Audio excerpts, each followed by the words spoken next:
بسم اللہ الرحمن الرحیم نحمده ونصلی ونسلم علی رسول الکریم وعلی آلہ الطیبین واصحابہ الطاہرین اما بعد۔ حضرات گرامی، حج کے لیے جو چیزیں شرط ہیں ان میں سے ہے احرام کا باندھنا، عمرہ ہو یا حج ہو۔ اگر کوئی شخص جو ہے احرام باندھے بغیر جو ہے عمرہ کر لیتا ہے تو اس کا عمرہ نہیں ہوتا، اب اس پر لازم ہو جاتا ہے طواف بیت اللہ اس نے کیا ہے، عمرہ کیا ہے، تو اس پر لازم ہے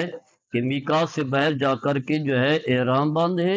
احرام باندھنے کے جو ہے بعد جو ہے باقاعدگی سے جو ہے عمرہ کرے۔ اگر جو ہے احرام باندھے بغیر عمرہ کرے گا تو ایک تو اس کے اوپر جو ہے عمرہ بھی لازم ہوگا، دوسرے جو ہے اس کے اوپر دم بھی لازم ہوگا۔ لیکن اگر کوئی شخص جو ہے فوری طور پر جو ہے میقات کے باہر چلا جاتا ہے اور وہاں سے احرام باندھتا ہے، عمرے کا عمرہ کرتا ہے، تو پھر دم بھی ساقط ہو جائے گا اور عمرہ جو اس کے اوپر جو قضا تھا وہ بھی لازم ہو۔ اس کی وجہ یہ ہے کہ پہلی عمرہ جو ہے ایک نفلی عبادت تھی، لیکن جب کوئی شخص جو ہے طواف شروع کر دیتا ہے، عمرے کی نیت کر لیتا ہے، تب اس کا عمرہ جو ہے اس کے اوپر جو ہے وہ لازم ہو جاتا ہے۔ اس کے علاوہ جو ہے یہ کوشش ہونی چاہیے کہ جب کوئی شخص جو ہے عمرے کے لیے جائے یا حج کے لیے جائے تو فوری طور پر جو ہے نیت نہ کرے، اسی طرح فوری طور پر جو ہے وہ باقی اعمال نہ کرے۔ اگرچہ پہلے جو ہے وہ احرام باندھ لیتا ہے،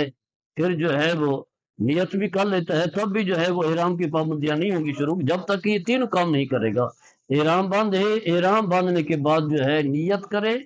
اور پھر اس کے بعد جو ہے تلبیہ پڑھے گا، یہ تینوں کام ہوں گے تب جو ہے وہ محرم بنے گا، اور پھر احرام کے جو تقاضے ہیں، جو شرائط ہیں، جو پابندیاں ہیں، اس کے اوپر جو ہے وہ لازم ہوگی۔ لہٰذا جو لوگ پاکستان سے جاتے ہیں انہیں چاہیے کہ اگرچہ پہلے سے جو ہے وہ احرام باندھ لیں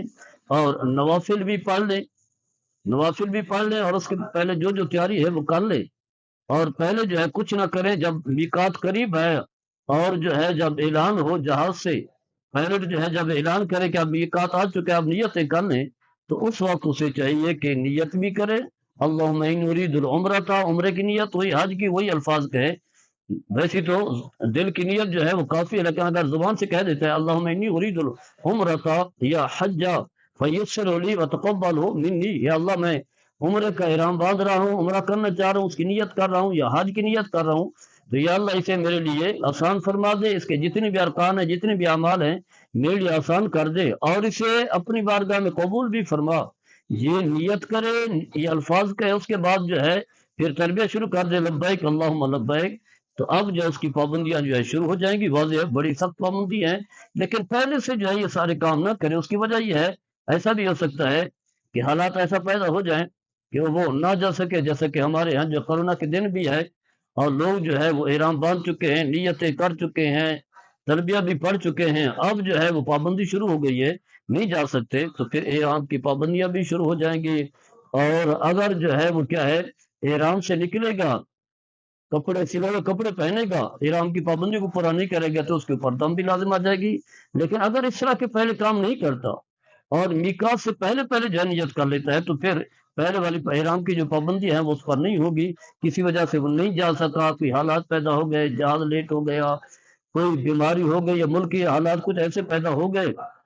اور وہ نہیں جا سکا، تو احرام کی پابندیاں نہیں ہوگی، آرام سے جو ہے احرام جو ہے وہ اتار کر کے جو ہے آرام سے جو ہے وہ کپڑے پہن سکتا ہے، اور نہ کوئی دم لازم ہوگی اور نہ کوئی عمرہ جو ہے وہ لازم ہوگا۔ لیکن اگر یہ سارے کام کر لیتا ہے تو پھر جو ہے عمرہ بھی لازم ہو جائے گا اور دم بھی لازم ہو جائے گا۔ اس بات کا جو ہے اسے خیال بھی رکھنا چاہیے۔ اس کے علاوہ جو ہے ہم دیکھتے ہیں کہ کچھ لوگ جو ہے جب حرم میں جاتے ہیں تو ان کی خواہش ہوتی ہے کہ باقی مقامات کی زیارت کریں، تو کچھ مقامات ایسے ہوتے ہیں جو میقات سے باہر ہوتے ہیں، جیسے کچھ لوگ کی خواہش ہوتی ہے کہ جو ہے وہ کیا کہتے ہیں طائف کا مقام جو ہے دیکھے، جہاں نبی کریم صلی اللہ تعالی علیہ وسلم کو ستایا گیا، تکلیف دی گئی، تو اس مقام کو دیکھنے کے لیے جاتے ہیں۔ یہ وہ مقام ہے جو میقات سے باہر ہے، وہاں جاتے ہیں، پھر اسی حالت میں جو ہے واپس آ جاتے ہیں۔ تو اگر جو ہے وہاں گئے ہیں تو انہیں پتہ ہونا چاہیے کہ ہم میقات سے باہر چلے گئے ہیں، تو میقات کے اندر جب آئیں گے، حرم کے اندر آئیں گے، تو پھر میقات کے اندر جو ہے بغیر احرام کے آپ نہیں آ سکتے، احرام بھی باندھنا ہے اور جو ہے عمرہ بھی کرنا ہے۔ لہذا اگر جانا ہے ویسی تو کوشش ہو کہ نہ جائیں، کیونکہ انسانی فطرت ہے، پھر جب واپس آئیں گے تو پھر اس طرح کی پابندیوں کا لحاظ نہیں کریں گے، عمرہ بھی نہیں کریں گے، انسان تھک جاتا ہے، یہ سستی اور کاہلی ہو جاتی ہے۔ تو پہلے تو یہ ہے کہ نہ جائیں، اگر جانا بھی چاہتے ہیں تو اس طرح کے احکام شرعی کا علم ہو کہ جب میقات سے باہر چلے جائیں تو پھر جب میقات کے اندر آئیں گے تو پھر یہ پابندیاں بھی، یہ احرام بھی باندھیں گے اور احرام کی پابندیاں بھی ہوگی اور عمرہ بھی جو ہے وہ کریں گے۔ اس کے علاوہ جو ہے جب انسان جو ہے عمرہ کرتا ہے اور طواف بیت اللہ بھی کر لیتا ہے، صفا مروہ کی سعی بھی کر لیتا ہے، اور آخری مرحلہ آتا ہے حلق اور قصر کا، کیونکہ اگر حلق یا قصر نہیں کرے گا تو احرام سے نہیں نکلے گا اور احرام کی پابندیاں بھی ختم نہیں ہوگی